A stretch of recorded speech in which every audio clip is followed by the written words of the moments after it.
Now the question is, what do we need to drive that? What do we need to drive our 100,000?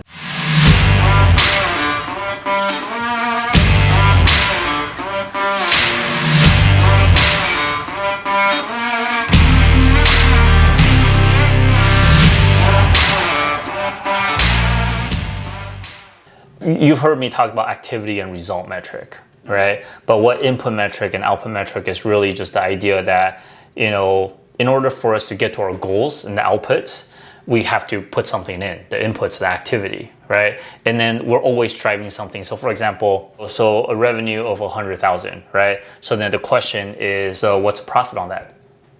So then now you're like, okay, I got to do 50%.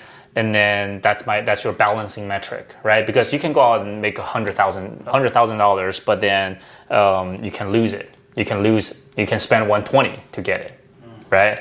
So then now you have a balancing metric, right? You have your result metric or your output metric, and then you have a balancing metric, right, of 50%. Now the question is, what do we need to drive that?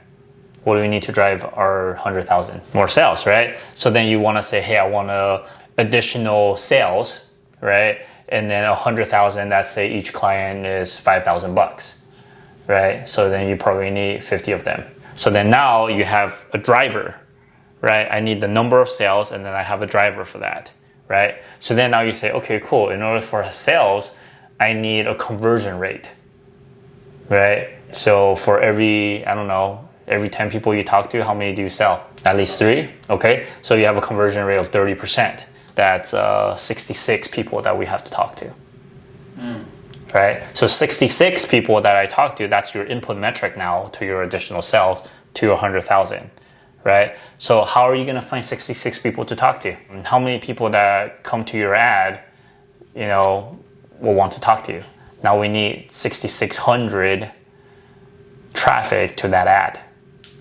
All right. So you see what we're doing? We're breaking it down and we keep driving. So all of these are essentially we're trying to get from. So all of your 6,600 is an input metric, right? And then the people that you talk to is another input metric, and then it eventually gets down to your goal. So once you have this entire thing filled out, then you can look at it on a month-to-month basis and see where you're having issues. Let's say 6,600 people did come, but 66 people didn't want to talk to you, right? Then you either have to increase that 6,600 numbers, or you might have to change your call to action. Maybe it's not enticing enough, right? Let's say 66 people did talk to you, but we didn't make the 20 sale. Now you're going to have to say, well, maybe I have to work on my sales script, right? Maybe it's the conversation that people are not liking. Right? So then now you see you're really focused. As soon as you identify your input and output metric and how this entire system flow, it keeps you really focused to only work on the one thing that can help you get to the next step, get to the next step, get to the next step. Because otherwise, $100,000, that's hard, man. That's hard. Like if you just put that out there, it's so hard to achieve. And people feel like, it's impossible, and you just get frustrated. But as soon as you break that down, it makes it easier. It doesn't make it easy, it makes it easier.